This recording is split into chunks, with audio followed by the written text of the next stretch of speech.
Salut à tous, bienvenue sur cette petite vidéo du dimanche. Comme d'habitude, on va faire le tour de mon élevage. On commencera par les Messor Barbarus, pardon. Petite différence, c'est qu'aujourd'hui, on va avoir une séance nourrissage avec du vivant. Donc, on va en profiter. On va dans le nouveau nid, ils sont venus me mettre des graines. Voilà. On fait une bonne récolte. Elles sont venus m'en mettre aussi ici, dans le grenier. Et donc, on va aller regarder rapidement au couvain. On va faire un tour rapide des colonies. Et puis après, on fera la séquence nourrissage. Donc là, on a pas mal de couvains chez Messor Barbarus. Dans cette aire de chasse, on a tout simplement un petit peu d'activité. Qu'est-ce que c'est? Non, j'ai cru qu'il était en train de se battre, mais non. Voilà ce qu'il y en est pour les Messor Barbarus. On va descendre faire un petit tour au campo.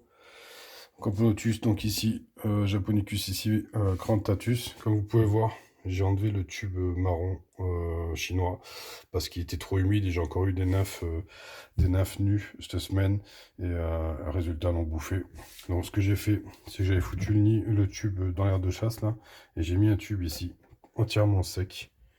Et en fait, il a pris 20 minutes à marraine pour venir se foutre dans le tube complètement sec. Donc du coup, j'en ai déduit que c'était vraiment trop humide.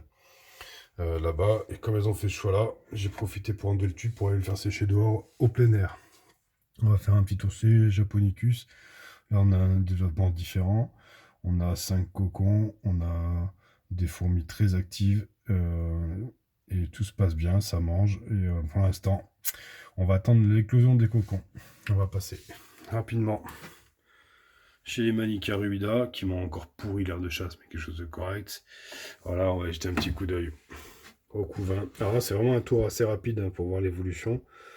On a du couvain, ouais, des nains bien colorés, des grosses larves, hop, des belles grappes d'œufs. Voilà, je disais c'est un tour rapide puisqu'après on va les revoir pendant le nourrissage. Et je voudrais pas faire une vidéo de 35 minutes.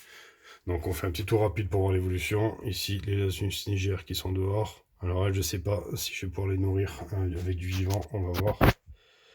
Tac, elles se promènent. Le développement, on a les premiers cocons qu'on arrive à voir distinguer au milieu là de l'écran. Plus précisément, ouais, j'ai des gros doigts, mais attendez, je cherche un tube. Plus précisément là, au bout de mon doigt. Voilà, j'ai tellement des gros doigts que ça couvre la colonie. Donc tout se passe bien aussi chez elle. On va aller faire un petit tour en bas chez ma Structor qui a eu une naissance vendredi et des œufs, des nouveaux petits œufs et un couvain qui commence à tout doucement venir grandir quoi. Donc on est pas mal. En termes d'évolution, on est pas mal. Voilà. On va passer à la séquence nourrissage. Donc j'aurais acheté vendredi. Ah non, c'est samedi que je l'aurais acheté. J'ai acheté des asticots blancs. Des petits asticots rigolos. On va les nourrir avec ça. Je les ai laissés un peu se réveiller parce que hier ils étaient dans un frigo, ils étaient froids. Donc voilà, donc, eux ce qui va se passer, c'est où je vais les conserver un maximum de temps vivant, ou alors ils finiront en congèle. Bon, on va commencer. Je vais prendre ça à la main, ça ira plus vite. On va commencer par en mettre un chez les Barbarus. Attendez, ce qu'il faut que j'ai remis parce qu'ils sont cachés. On va en mettre 2 ou 3 ici. Ouf, j'en ai mis 5 ici. Je vous mets une image pendant ce temps-là, j'en fous dans les autres aires de chasse. Hein. J'avais envie de les nourrir avec du... Ouh, c'est bien parti. Oh, le major, il se fait plaisir. Donc, hop, alors, je vais essayer de pas en semer à la maison, par contre, ça m'arrangerait bien. Voilà, j'avais mis dans toutes les aires de chasse. On va se poser.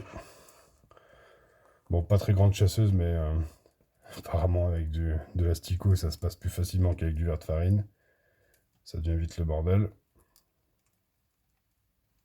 Oh, ça les remue dans tous les sens. Hein.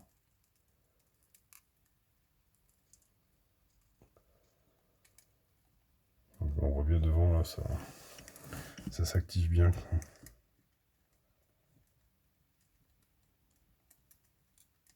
On va faire un petit tour à côté, où j'en ai mis aussi. Comme on peut voir, ça les énerve bien.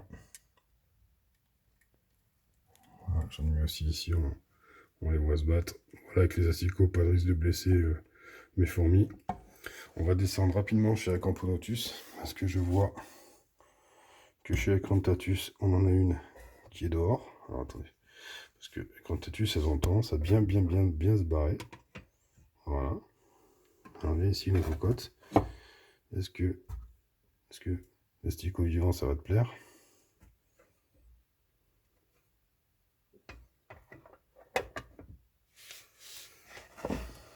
Forcément, il part pas dans le bon sens. Est-ce qu'il va le sentir? Alors, ils sont pas très... Alors attendez, je vais tricher. Je vais tricher parce qu'on va pas laisser quoi un asticot comme ça. Hop. On va faire un petit tour dans le tube. Donc du coup la vidéo risque d'être un peu plus longue parce qu'on fera pareil pour les Japonicus. On va regarder l'avancement. Pendant qu'il se passe rien, on va aller jeter un aéro. Bon, elles sont en plein combat. Toujours plein de manches. Je surveille en bas, voir s'il n'est pas trop près des fourmis. Je sais pas si c'est une bonne idée de l'avoir foutu dans le tube. Aussi ça bouge dans tous les sens. Alors, où c'est qu'il est le pépère? Bon attendez, parce que du coup comme ils sont assez lents à se déplacer, je vais faire pareil. En attendant, chez les Japonicus, qui est bien en forme. Je le fous dans le tube. Oh, pardon, vous voyez rien. Putain, il a fait demi-tour, j'y crois pas. Allez, rentre dedans. Alors, on a le verre qui a fait demi-tour. Ah. On va le laisser.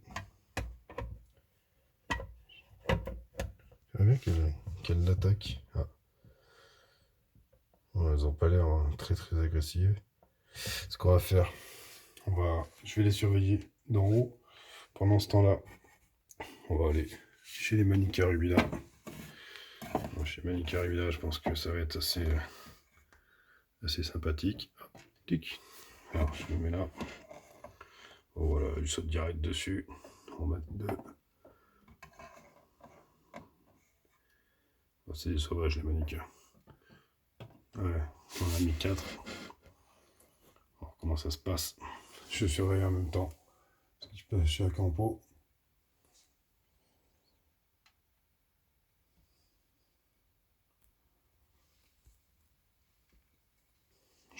Excusez-moi, je parle pas beaucoup, mais je surveille ce qui se passe chez Acampo. Bon, les Manica, voilà, elles y vont.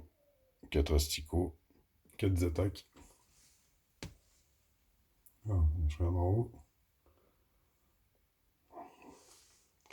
En haut, il se passe toujours rien chez les Camponotus. Ce qui m'étonne, c'est qu'elles soient pas bien plus nombreuses que ça, les Manica à venir.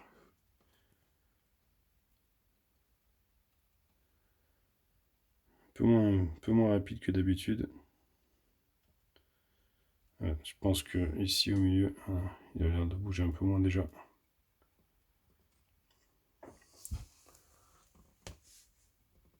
Moi j'ai l'astico qui s'arrête en chemin. Attends, on va peut-être faire un petit tour là. J'ai les asticots qui sont arrêtés en chemin. Vous voyez là.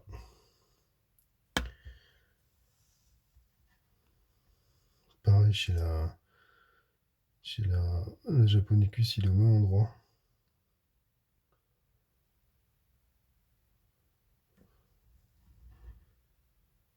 Bon, pas d'attaque chez les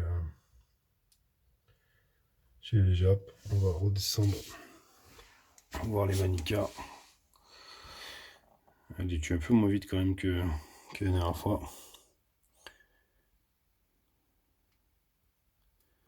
Attends, on voit bien ici, celle-là. On la voit bien en position de piqûre. Ils se défendent bien les asticots quand même. Ce que je comprends pas, c'est qu'au fond là-bas, on voit plein de Manica qui sont au terme et qui viennent pas aider leur frangine. Ouais, c'est galéré. C'est un peu moins expéditif que du verre de farine, hein, mais Moselle faudrait peut-être se réveiller un peu. Hein.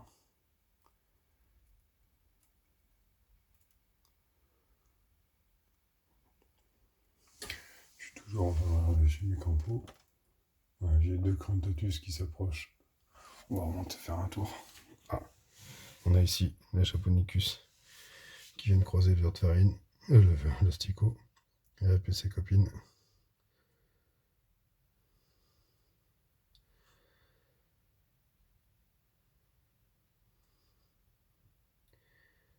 Les attaques.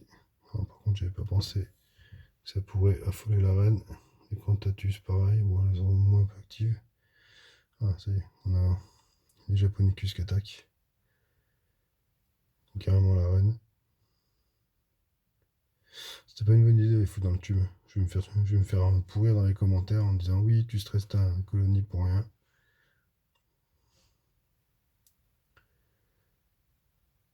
C'est un peu petite. Peut-être ces fondations pour manger du vivant comme ça.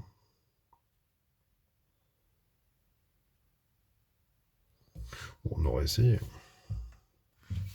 Lui, il est dans le tube. Parce qu'on va essayer, on va voir ce qui se passe dans le tube. Non, on verra pas ce qui se passe. Je vais vous mettre sur les manicas. Je vais regarder ce qui se passe en haut. En cas de besoin, je déconnecterai rapidement le tube et je sortirai les asticots.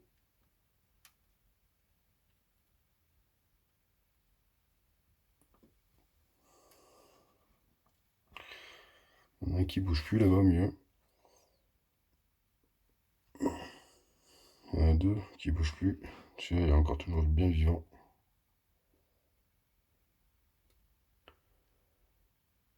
Elles sont descendues, les filles, un coup de main. On voit celle de dessous qui est en train d'essayer de piquer. Enfin, celle de dessus maintenant. Elles sont plusieurs à essayer de le piquer.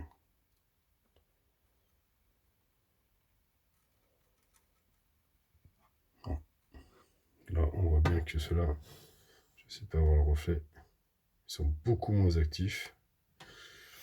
On va passer faire un petit tour. Chez les Crantatus. Chez Crantatus, on a un verre, un asticot, pardon, je ne vais pas y arriver, qui essaie de s'échapper. Je pense que c'est pas plus mal. Par contre, sur les Japonicus, elles sont dessus. Elles sont au fond du tube. Donc voilà. Là, il est sorti. Je vais l'aider. Bah, je le ferai après. Je vais l'enlever. Je vais l'enlever et je vais l'aider à mourir. Simplement. Gros stress pour deux petites fondations. Donc je renouvellerai pas laisser comme ça. Il est parti où? Il est parti là. Là, on a quand même la Japonicus qui est dessus.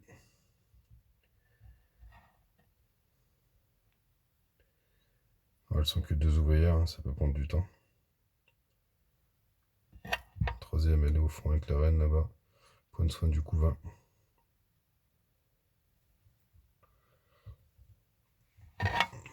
Toujours un petit tour chez MSR. Ça commence à se calmer aussi chez MSR. Ils sont toujours vivants chez MSR. Là, ici. Et ici, c'est même quoi? Toujours vivant.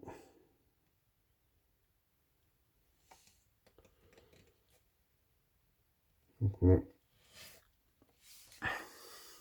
Tandis que ici, chez les Manica rubida, bah, ils sont beaucoup moins actifs ces asticots. On les voit plus. Donc voilà. Sur ce, on va s'arrêter là. Je vais enlever l'asticot qui est chez mes Crantatus et je vais le tuer tout simplement. Enfin, je vais pas l'enlever. Je vais laisser dedans, mais je vais le tuer. Donc voilà. Ici, elles vont se débrouiller avec. Ici, j'ai perdu mes au point. Ici aussi, elles vont se débrouiller avec. Je me fais pas de soucis. Pour la petite colonie, par contre, ça m'inquiète. Surtout le fait que ça ait pu provoquer un stress de fou dans la colonie, enfin dans la fondation. Mais ouais, je vais leur filer un petit coup de main. Voilà, c'était la 37e vidéo. un peu perturbé sur ce coup-là. Je me suis un peu inquiété pour les campos. J'y avais pas pensé avant et ça m'a un peu inquiété sur le moment. Mais c'est pas grave. Du coup, ceux-là, je vais ou les garder en vie ou les congeler, je vais voir. Et, euh, et c'était l'histoire d'avoir du frais, leur donner un petit peu de vitamine fraîche. Mais bon, on voit très bien que les Messor Barbaris, de toute façon, elles en chient, même pour tuer un asticot, quoi. Donc j'avais dit qu'elles resteraient au congelé. Et ben, c'est ce que je vais faire. Je vais leur en garder quelques-uns que je vais mettre au frais. Sur ce, je vous souhaite un bon dimanche et je vous dis à dimanche prochain. Ciao, ciao.